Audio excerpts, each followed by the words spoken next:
In the name of the Father, Son, Holy Spirit. Our Father, who art in heaven, hallowed be thy name.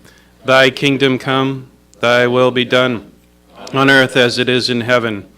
Give us this day our daily bread, and forgive us our trespasses, as we forgive those who trespass against us. And lead us not into temptation, but deliver us from evil. Amen. Thank you. This was pretty interesting to research St. Dominic. When I was younger, I took Spanish in high school, and there was no name for Douglas in Spanish, so I picked Domingo. So it was interesting, Hugo, to hear that. So what I'm realizing going through this is St. Dominic had a lot more influence on my life than I realized since when I started to research him. So I'm going to talk about St. Dominic. So bear with me in the PowerPoint here. My notes are all printed on the PowerPoint, and unfortunately this system won't set up as a separate monitor, so I'm going to leave it in the editing mode instead of the show mode. So I apologize for that. Next time I'll have my notes printed out with me. The birth of St. Dominic, he was born around 1170, give or take a few years. They didn't have accurate records back then, so they're not sure exactly his birth date in Cala-Ruega, España, or Spain. His father was Don Felix de Guzman.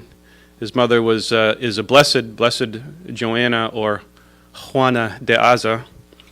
And his mother had a dream before he was born of a black and white dog that had a torch in its mouth that leapt from her womb and set the world aflame. And that was kind of interesting because there's kind of a play on words there, because the Dominican is Latin for, the Latin is Dominicanus, which is there's a play on words where there's another two words, Dominicanus, which means watchdog of the Lord. So he's basically, St. Dominic is the watchdog of the Lord. And I thought that was kind of interesting because my name is Doug Pounds, and I used to get teased a lot, and they used to call me Dog Pounds. So I guess he's the watchdog, I'm the dog catcher, I don't know.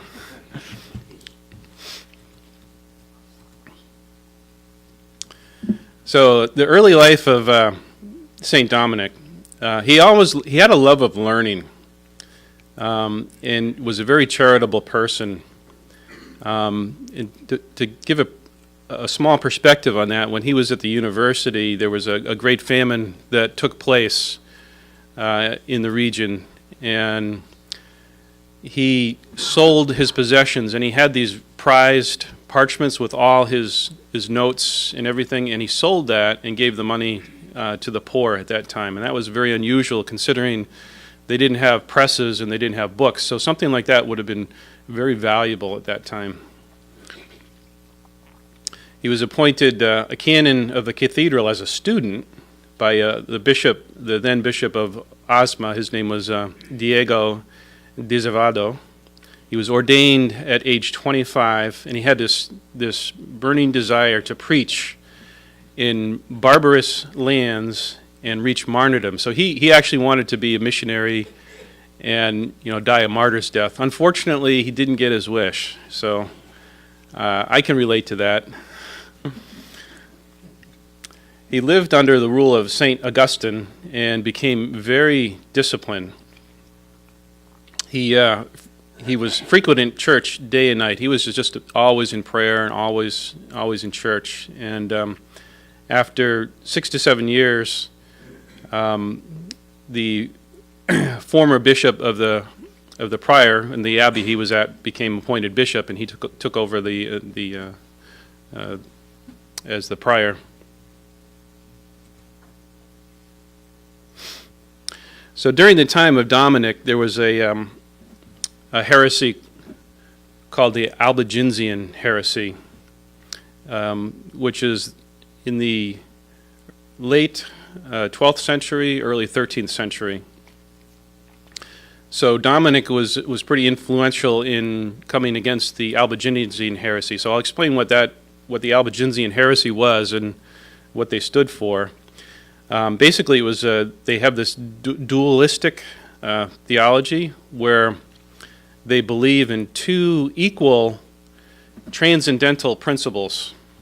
There was God, and God was the force of good, and they believed that God was disincarnate. Basically, he didn't come down as Jesus in a human form, so there's no physical presence. So they believed that God was pure spirit.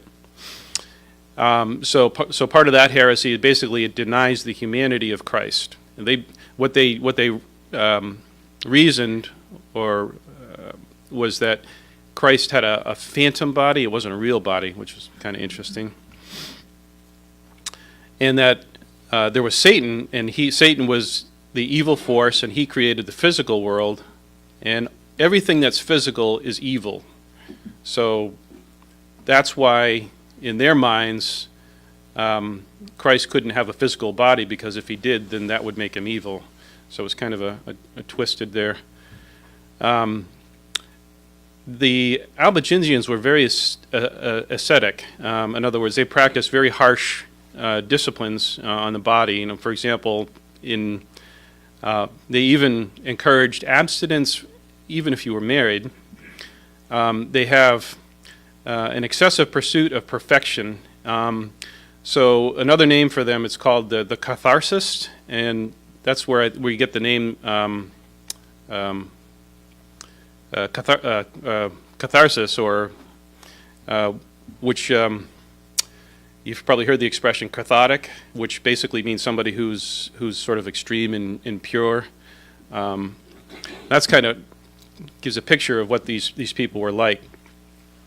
So often they pointed out clerical misbehavior, and there was a lot of clerical misbehavior at the time, and hypocrisy, and so they didn't really listen to the priests at the time, because the priests weren't living ascetic lives. So here's this people living very ascetic lives, and if you have the clerical the clerics of the church not living that type of life, then it's very difficult for the priests to convert the people involved in the heresy.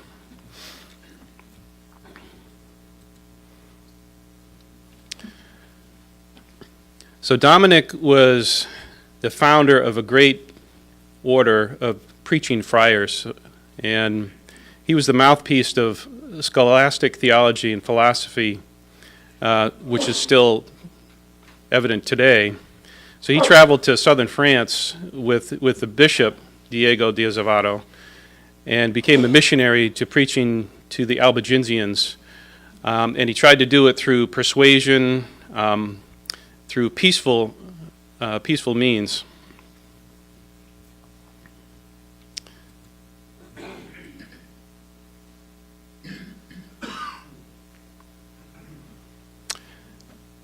So Dominic's life of sacrifice, he gave up all material goods.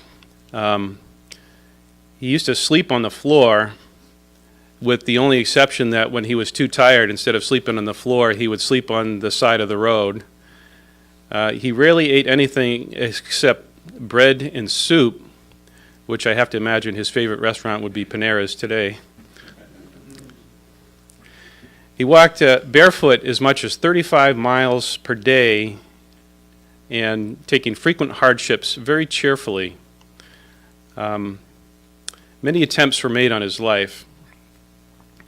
So what happened during the Albigensian heresy is there was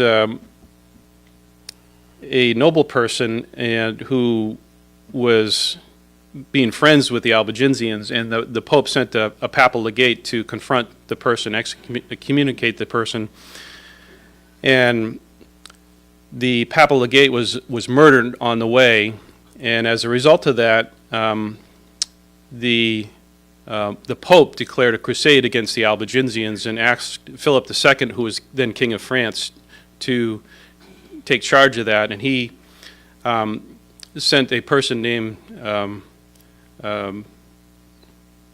Simon de Montfort. And Simon de Montfort started a military campaign against the Albigensians, and he actually became friends with Dominic, and Dominic, they were sort of opposed to each other in a way too, because Dominic was always peaceful, but yet there was this military campaign,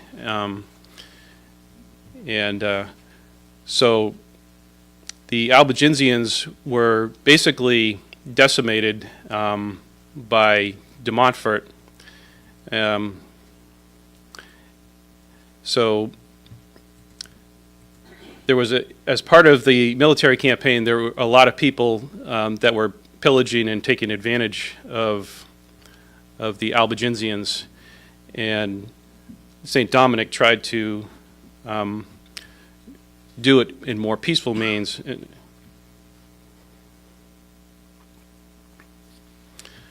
So around that time,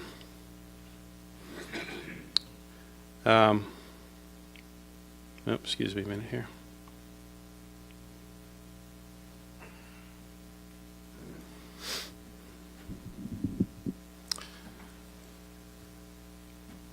So some of the things that happened when St. Dominic was trying to convert the Albigensians is he had a debate with an Albigensian judge, and he had parchments with Catholic doctrine on it, and they had sort of a test where they threw them into the fire, and his parchments didn't burn. And they threw the Albigensian parchments in the fire, and they burned up. And they did this 3 times, and even with that, the Albigensians were unmoved, but that was one of the miracles attributed to St. Dominic. And St. Dominic also had a dream where he saw the Blessed Virgin Mary, and said that the world, with the sinful world, was threatened with divine anger, and the Virgin pointed out 2 figures that were going to save the world at the time. It was going to be Dominic and a stranger. And the next day, Dominic was in church, and he saw a man poorly dressed in shabby clothes, and he recognized the man in his dream. And that man turned out to be St. Francis. And Dominic embraced St. Francis and said, You are my companion, you must walk with me, for if we hold together, no earthly power can stop us. And so they struck up a relationship, and at the time, the Lord sent St. Francis and St. Dominic to help restore the church in the world of that time.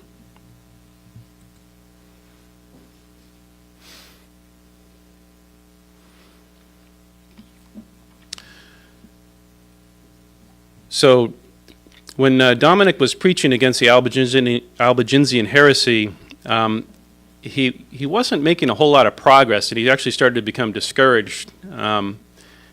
And around that time, he was getting very discouraged. He received another vision from the Blessed Mother, where Our Lady showed him a wreath of roses representing the Rosary, and asked him to say the Rosary daily. Now, at that time, it wasn't really known as the Rosary, but he was asked to teach it to all who would listen, and eventually the true faith would win out. So a lot of people attribute St. Dominic as sort of being given the Rosary, and that's how the Rosary began, but it actually began before that, because there was a prayer known as the Angelic Psalter, or Paternoster. And so there was sort of the way the church used to pray this was there was 150 psalms, and the divine office was prayed with the 150 psalms over a course of time.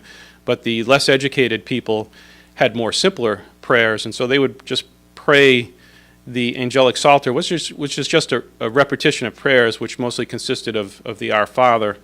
And so he was asked to perpetuate this prayer, and that's sort of how the origins, or people attribute the origins of the Rosary, or when it became more popular, and so this was attributed to St. Dominic. So the next day, St. Dominic had a vision of Christ, and Christ actually spoke to him, and because he had a sermon all prepared, and he was asked to change it. And basically Christ said to him that the priests of the time were preaching thunderously against the worst kinds of sins, failing to realize that before a sick person is given bitter medicine, he needs to be prepared by being put into right frame of mind. So basically saying the priest must first enkindle a love in a person, or love in a person's heart, and then they'll be open to correcting their faults or their sins. And so this seemed to be a departure from what was taking place at the time, which was kind of interesting. I can almost sort of parallel this to I don't know if you've watched some of those fiery Protestant preachers who just preach out against sin nowadays. It just sometimes that just kind of irks you the wrong way. He was first preached the love of God, and that was the way to get to people's hearts.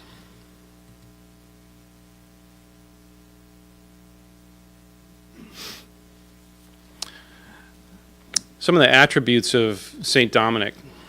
He had a great desire to revive a true apostolic spirit in the ministries of the altar.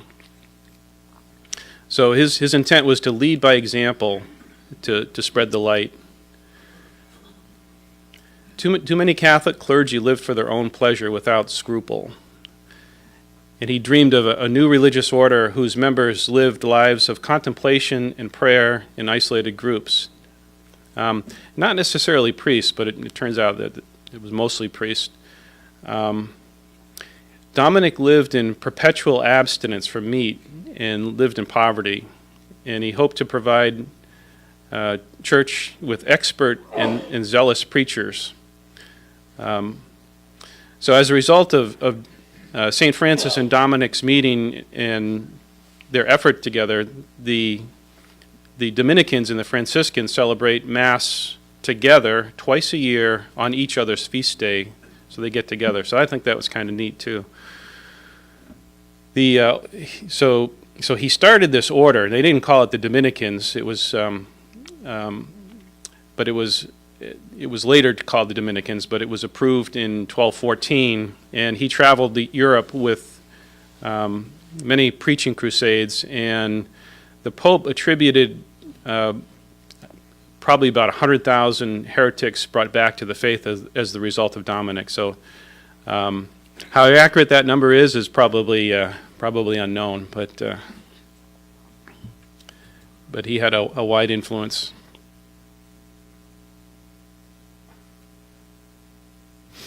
So some of the accomplishments of Dominic. He was a theologian for Bishop Fouquet. At the 10th Lateran Council, he started, again, the new religious order, the order of preachers or friars preachers. And as a result of Dominic initially choosing or living the order of St. Augustine, his order was tended to be modeled after St. Augustine, with the difference basically being that it was a non-cloistered order with a focus on theology, asceticism, basically living a good example and propagating religious truth. So later it would be called the Dominicans.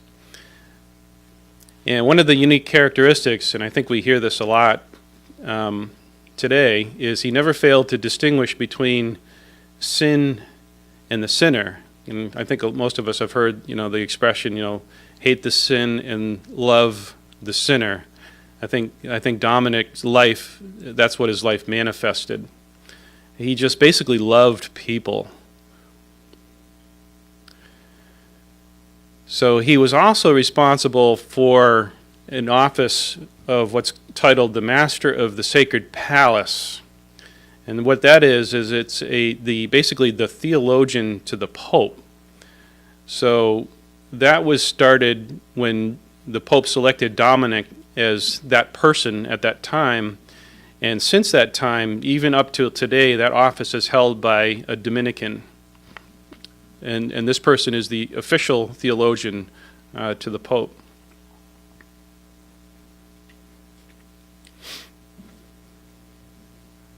So he also founded a religious order for the converted Albigensian women, and founded a tertiary order for lay persons and women. And a lot of that order was around administration of the church and his order.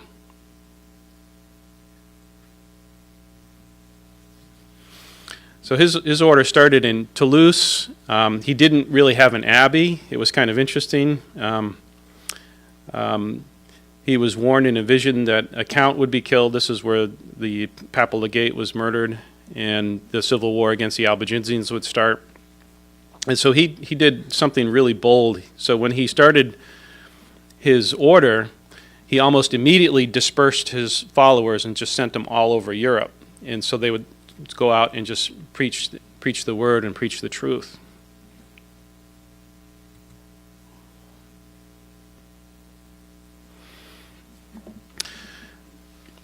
St. Dominic died in 1221, give or take a few years. Again, not very good records. Last words: "These, my much loved ones, are the bequest which I leave to you as my sons. Have charity among yourselves, hold fast to humility, keep a willing poverty." There's not much in the way of St. Dominic's writings. He didn't really leave anything behind. What's known about him is what is said through other people. So Dominic's successor, his name was Jordan of Saxony, quoted as saying that nothing disturbed the even temper of his soul except his quick sympathy with every sort of suffering. And as a man's face shows whether he is happy or not, it was easy to see from his friendly and joyous countenance that he was at peace inwardly. So he was canonized by Gregory IX on July 13th, 1234. Again, he's the patron saint of scientists, astronomers, and falsely accused people. This is kind of interesting because my son-in-law's birthday is July 13th, and he's aspiring to be a deacon someday. So I'll ask St. Dominic to pray for him.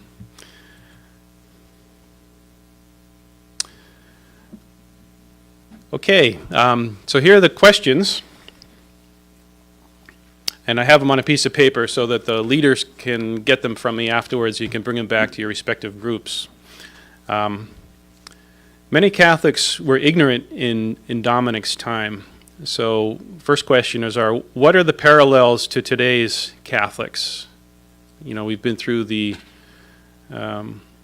church abuse crisis, a lot of left versus right issues that are taking place in the church, especially with the synod today, where there's a pull in different directions there that's creating some controversy. So maybe what are the parallels from Dominic's time to today's Catholics?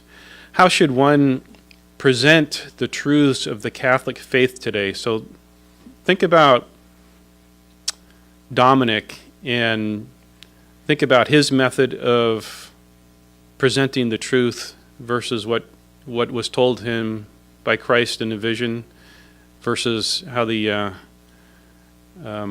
Simon de Montfort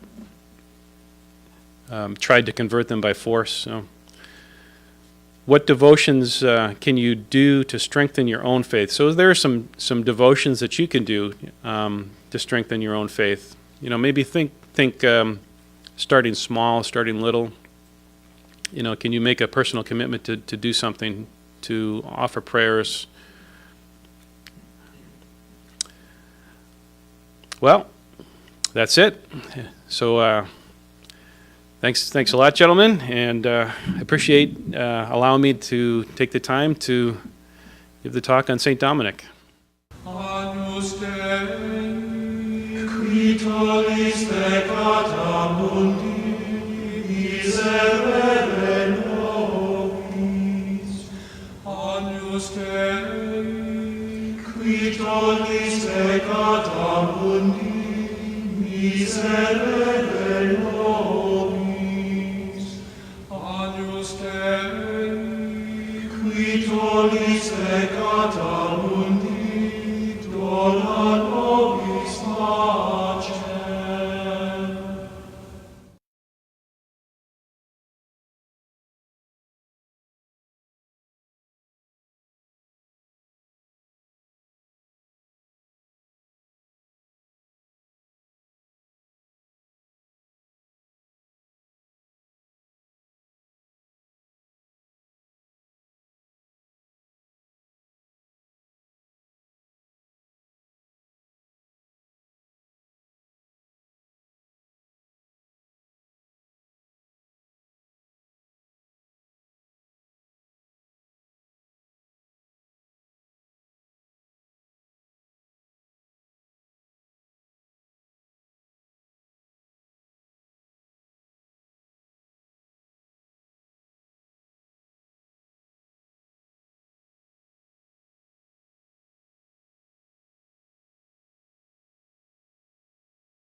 back. Even though they were looking back, they didn't want to go back to pagan philosophy. Their education still included study of the